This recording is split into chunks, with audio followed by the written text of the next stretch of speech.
The Whispers of the Old Hag, a tale of a sleep paralysis demon. In various cultures around the world, countless people have reported waking up to find themselves unable to move, with the heavy pressure on their chests and feeling an ominous presence in the room. One of the most chilling accounts comes from a man in Newfoundland who experienced what locals call the Old Hag. He awoke one night to find himself paralyzed with a dark, shadowy figure sitting on his chest, whispering unintelligible words. Despite his efforts, he couldn't scream or move until the figure vanished as suddenly as it appeared. This phenomenon, often explained by science as sleep paralysis, has roots in folklore that date back centuries, with the Old Hag being a recurring figure reported to haunt sleepers with her nighttime visits. The phenomenon of the Old Hag is a tale as old as time, transcending cultural boundaries, echoing through the ages with a frightening consistency. In this particular account, a man recounts a night that would forever be etched in his memory. It was a night like any other, with the moon casting a soft glow through his bedroom window, and the distant sounds of the night lulling the world into a sense of tranquility. However, peace was the last thing he would find as he drifted off to sleep. What followed was an encounter that blurred the lines between known and unknown, between science and the supernatural. He awoke suddenly in the middle of the night to a sensation that can only be described as pure terror. His room, once a sanctuary, now felt oppressively small, charged with a malevolent energy.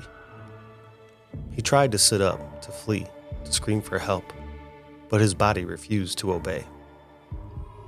It was as if an invincible force held him down, a heavy pressure on his chest making it difficult to breathe. The air felt thick, charged with a sinister presence that he could not see, but felt all around him. Then, out of the shadows, a figure emerged.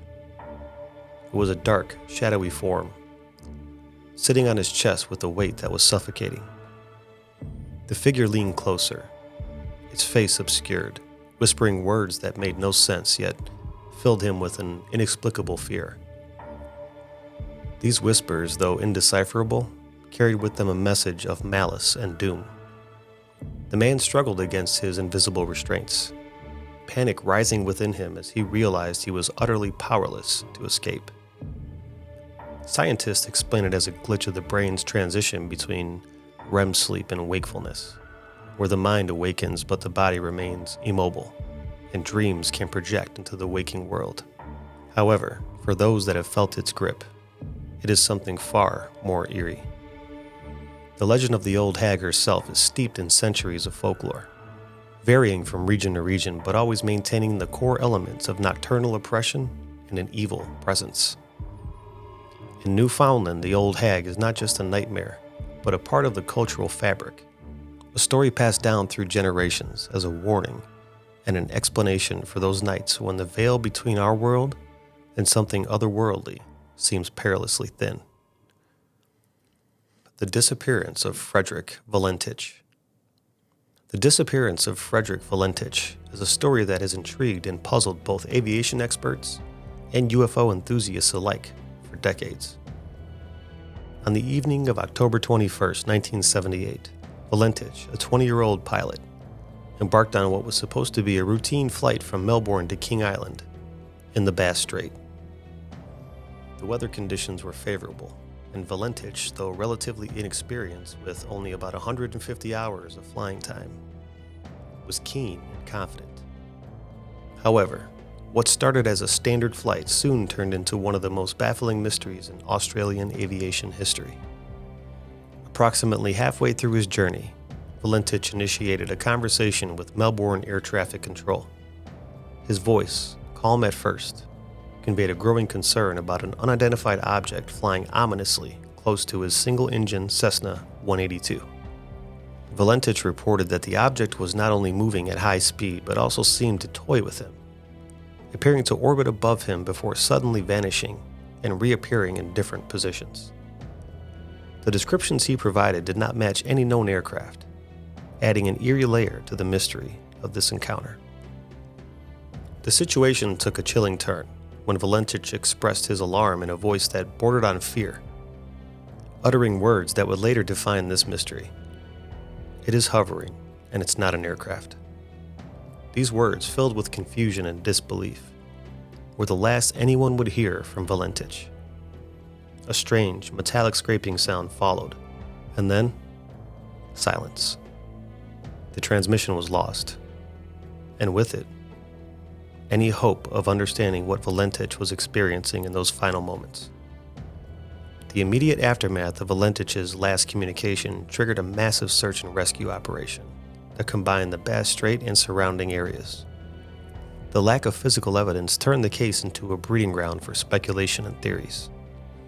Some suggest that Valentich became disoriented and lost control of his aircraft, a theory supported by reports of his limited flying experience and night flying capabilities. However, the detailed descriptions he provided of the unidentified object, coupled with his final bewildering statement, have fueled alternative theories, including the possibility of an encounter with an extraterrestrial aircraft. In the years since Valentich's disappearance, the case has remained a focal point for those fascinated by the unexplained. Documents have been released, and investigations have been revisited, yet no conclusive evidence has emerged to solve the mystery, leaving a lingering question mark over the Bass Strait. The Greenbrier Ghost. In January of 1897, the community was shocked to learn of Zona Heaster's sudden death. Her husband, Erasmus Shue, a blacksmith with a mysterious past, reported finding her lifeless body at home. The local doctor called in to examine the body, attributed her death to everlasting faint, and then later changed it to heart failure. From the outset, the examination was cursory, and the doctor did not perform a thorough autopsy, partly due to Shue's aggressive behavior during the examination, which prevented a detailed investigation. However, Zona's mother, Mary Jane Heaster, harbored deep suspicions from the beginning. She never trusted Shue and was convinced that her daughter's death was no accident. Her convictions were only strengthened by what she described as an extraordinary supernatural intervention. According to Mary Jane, over the course of 4 nights, the spirit of Zona appeared to her, claiming that her husband had violently ended her life. The apparition described how Shue broke her neck in a fit of rage, even turning her head completely around as proof of the heinous act.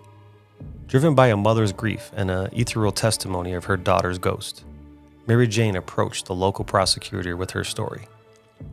Skeptical but intrigued by the persistence and detailed account provided by Mary Jane, the authorities agreed to exhume Zona's body and conduct a full autopsy. What they had discovered was chilling and validated Mary Jane's worst fears.